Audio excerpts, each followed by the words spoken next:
either on a stole or, in his case, by draping it across his shoulders.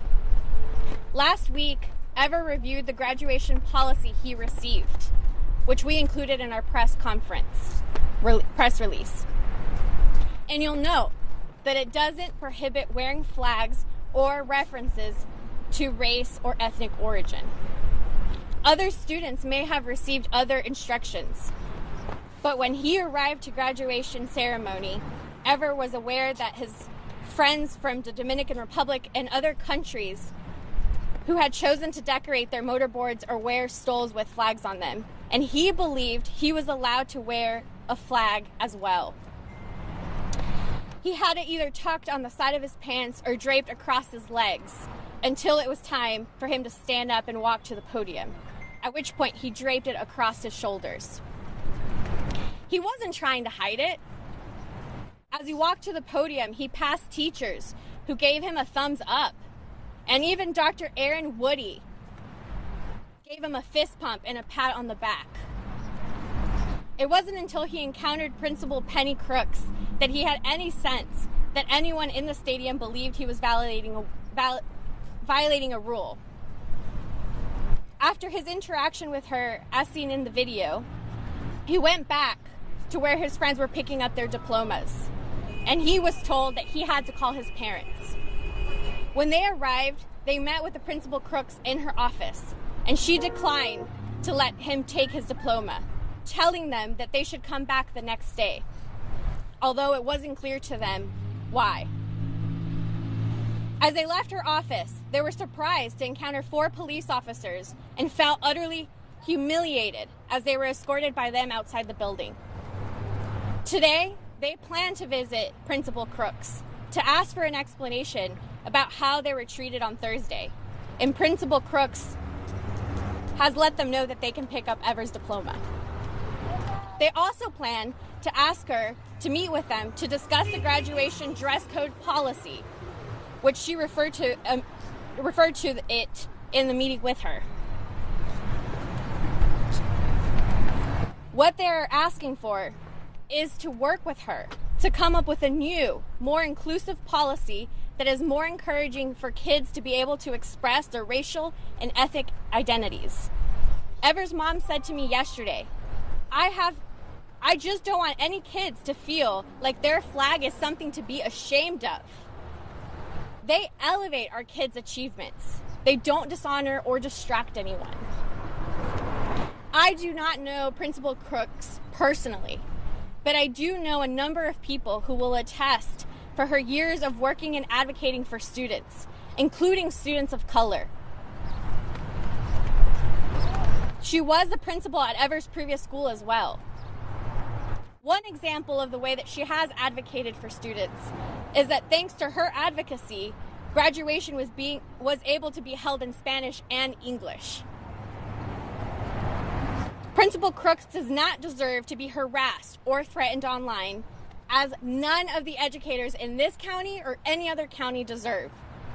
And let's be clear, the Republican leaders of North Carolina General Assembly are the ones that have been doing the harassing in our state.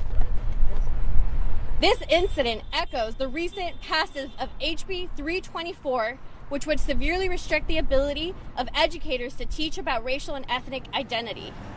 Just 2 days ago, 2 hours from here, Donald Trump was cheering on Republican legislative leaders trying to keep our kids in the dark about our own stories.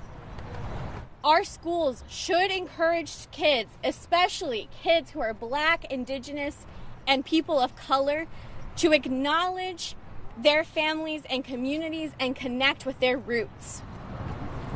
This is exactly why we need to encourage kids like Ever and stand against the racist fear-mongering of the North Carolina House and Senate leaders. I remember going to school in Greensboro, North Carolina, and being reminded daily that I was not wanted in this state because of the histories that were allowed to be taught in the schools and because of the criminalization outside of the schools of our families. That is why we're here today, because so many live this reality, and because Ever has reminded us that our heritage, our roots, our family's struggle to get us through school are something worth fighting for and something to be proud of. We know that none of the educators in this county intended for Ever or any of dozens of other Latino graduates to feel ashamed of who they are. But this incident has struck a chord, measured in hundreds and thousands of shared across social media platforms, precisely because these are the incidents that we have to live with every day. Just yesterday, a social media post was widely circulated of a candidate who was running for a local office here. And he called for the current sheriff, Greg Seabolt, to call ICE agents to this very press conference. The current sheriff, Greg Seabolt, signed an agreement with ICE last year, a 287G agreement, which appropriates county tax dollars to turn local jail guards into ICE agents. And it is clearly being used to intimidate Latino members of this community, much as the Confederate monument that still stands at the Randolph County Courthouse has been used to intimidate Asheboro Black residents for decades. That is why we should be encouraging our students of color to express pride in themselves, in their heritage, and the people who have helped them achieve. But Ever isn't intimidated. His friends are not intimidated. All of us who have just lived under 4 years of this last president are not intimidated. And we should applaud students like Ever who take this risk of being openly proud of who they are and where they come from. We will now be hearing from Margarita Lopez, mother of Ever Lopez. Do you mind spelling your name for us real quick? Kelly Morales, Kellymorales. Thank you. Thank you.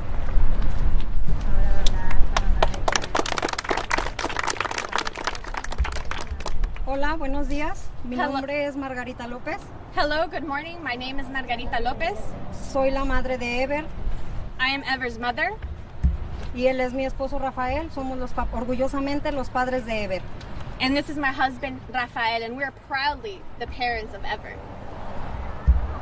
Estamos aquí presentes hoy. Antes que nada, primero les quiero dar las gracias a todos los medios y a toda la gente que está apoyándonos hoy en este día. De corazón se los agradecemos y solamente estamos haciendo esto porque queremos llegar al fondo de esto y tratar de cambiar las reglas de la escuela, de que todo esto sea algo mejor.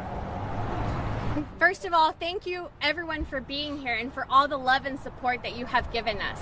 We're here today to try to get to the bottom of this and find a solution to be able to make change. Y también les quiero dar un poquito de los detalles sobre lo que pasó el jueves. I also want to share a little bit about what happened on Thursday. Veníamos en la tarde del jueves con mucho orgullo de recibir el diploma de mi hijo. We came here on Thursday with so much pride and ready to get the diploma of my son. Y estábamos súper emocionados al escuchar su nombre y el momento en el que él fue detenido frente a la principal, sentimos un nudo en la garganta. We were so proud the instant we heard his name being called until we saw him approach the principal where he was stopped and we instantly got choked up. Nosotros solamente pedimos una explicación de la principal respecto a lo que pasó el jueves sobre su cabeza. We are only asking for an explanation from the principal about the incidents that happened on Thursday. También queremos una explicación sobre por qué nos tuvieron que escoltar los policías hacia afuera del edificio. We want an explanation as to how things were handled and even why we were escorted out by police officers. Porque lo que pasó el jueves no solamente se trata de mi hijo, se trata de toda la comunidad hispana. Because what happened on Thursday isn't just about my son, it's about our entire Latino community. Ever trabajó todo el año muy duro para obtener su diploma y él es un graduado sin diploma hasta este momento. Ever has worked so hard for 4 years to get this diploma. Until this day, he is a graduate without a diploma. Y nosotros como su familia estamos orgullosísimos de él, de que él no se avergüence de dónde vienen sus raíces. And as parents, we are so proud that he has taken on the honor and pride of where his roots are and where he comes from. Hasta ahora en este momento la escuela no ha dado ninguna explicación ni ha dado ninguna chance de que nosotros hablemos directamente con ellos. Up until now, we have not received an explanation from the school. Lo único que nosotros pedíamos era si la escuela podía dar una disculpa pública y entregar el diploma en público. What we are asking for is for a public apology and to be able to receive the diploma. Porque como ella hizo la ofensa, no nada más a nuestro hijo, lo hizo a todos los niños graduados de esa noche, ella tiene la oportunidad de salir y entregar el diploma ahorita enfrente de todos ustedes. Because it wasn't just my son that she offended, but our students here, and she has the opportunity today to be able to give us the diploma and give us an apology. También estamos pidiendo que se haga un cambio en la póliza de la conducta de vestimenta para la próxima graduación. We're also asking for a change in the dress code policy for the graduation for next year. Porque creemos que todos los estudiantes, sean de la nacionalidad que sean, tienen derecho a expresar sus raíces. Because we believe that any student, wherever they're from, has a right to be able to express themselves and where they come from and their roots. Mientras esperamos la respuesta de la escuela, también estamos haciendo algo para celebrar el triunfo de mi hijo. And while we wait to hear back from the school, we will be celebrating this ceremony. We will be having our own ceremony for students. También algo que quiero que quede muy claro ante ustedes los medios es que por parte de la familia no hemos hecho ninguna amenaza ni a esta hermosa institución ni tampoco a la señora Penny Crooks. And one thing that I want to be able to clarify is that from our family, we do not agree with any threats or harassment that have been made on this beautiful institution or on Principal Crooks. Y nosotros estamos agradecidos con toda la gente que nos ha dado el apoyo. And we are very grateful for all those that have rendered their support. Y también queremos incitar a todos los jóvenes que están apoyando a mi hijo que lo hagan por la vía pacífica, no lo hagan con amenazas. And we would like to encourage all students that want to celebrate their heritage and support Ever to be able to do so in a non-violent way. Y queremos que quede claro que nosotros no estamos de acuerdo con la violencia. And to be clear, we're not in agreement with any violence. No queremos violencia, queremos que todo se solucione pacíficamente y lo único que pedimos es el diploma de mi hijo. And what we are asking for is the diploma of Ever. Thank you. Thank you so much, Margarita. And so as Margarita just mentioned, we are going to be here today and we're going to be trying to get the diploma from Principal Crooks. We're going to be asking for an explanation and apology, as well as for a meeting, a sit down to be able to work with her to be able to change the dress code. And now I would like to introduce Chip Faust, who is the president of the local NAACP here in Randolph County. Chip Faust. Thank you, Coach. Hello, everyone. Let me be one of the first to, let me publicly congratulate Ever on being a graduate of Asheboro High School. The reason that the NAACP is here today is basically for three reasons. One is because we want to let everyone know that we stand shoulder to shoulder with anyone in our community who is trying to be silenced. And so when individuals try to make political points by trying to threaten or trying to scare people away from making their voice heard, the NAACP stands with you to say your voice will be heard. You will not be silenced. And that's why one of the reasons why we're here today. Another reason that we're here today is because we also, while we support and we advocate that Ever's right to free speech must be supported, we also say that we stand shoulder to shoulder against anyone who would threaten violence on Dr. Crooks. We've looked over the last 2 days since this happened. We've gotten tons of phone calls from individuals working in the school system, individuals who went to this school system, who talk about the different ways that Dr. Crooks has helped individuals in the minority community. And we say that threats of violence not only will not be accepted, they are destructive to whatever points ever is trying to make. Because individuals who don't want to talk about the big issue, the issue of being able to honor your heritage, will cloud the subject because they want to talk about threats of violence. So we don't get to talk about what we should be talking about because someone made a threat. We stand with Dr. Crooks that that's not acceptable and that we will not stand by and be silent as people try to do this.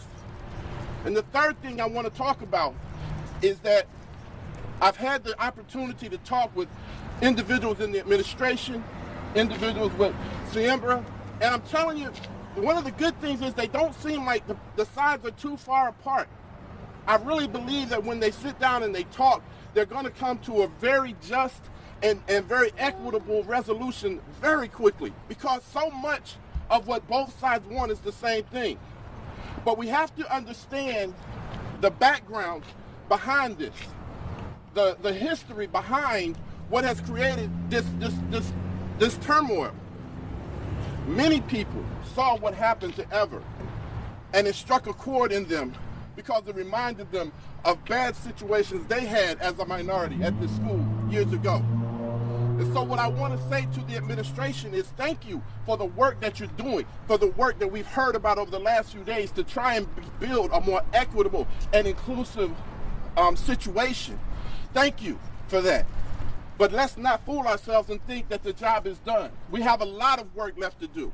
And I say with the NAACP, and I'm sure I can say with this family and with Siembra, we're here to help you do that work. We're here to help you move forward.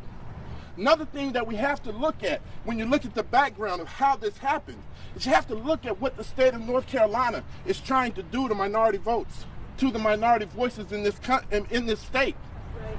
We have a state that hired or paid for data to look at how black people voted and then passed laws to suppress that vote. Our own state Board of Elections says that if the voter ID law had been enacted, over 300,000 people living in North Carolina who are legally able to vote would have been denied that vote. Over 300,000 people. Over a third of them, over 100,000 of them would have been black men and women. Where black people make up only about 20% of the population, but we'd have been 30% or more of the people hit. That's not an accident.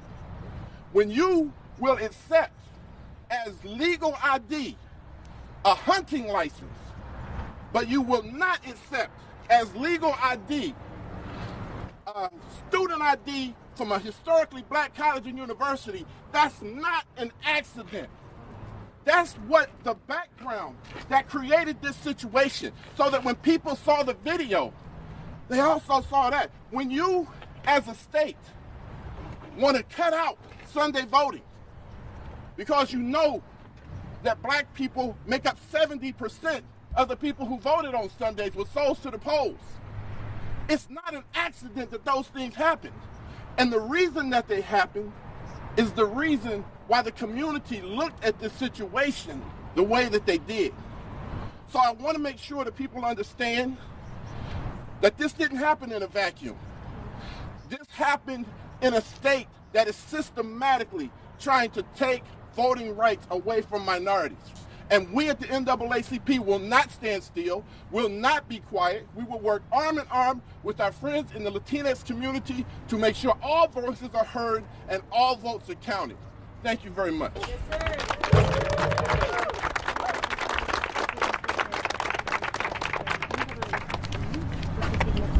Thank you, Chip Faust, for that very powerful statement. We will now be going into the school to try to get the diploma of Ever Lopez with the family. We ask that folks that would like an interview with the family, with Ever, with Chip, or whoever else here today, wait until we come out, hopefully with the diploma. Thank you so much.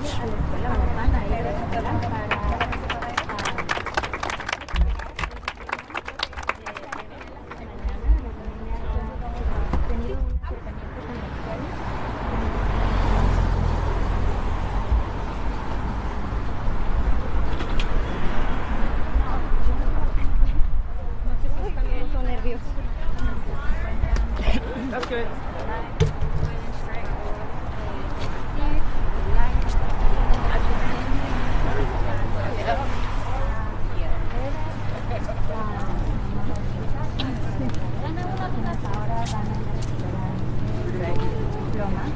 Parte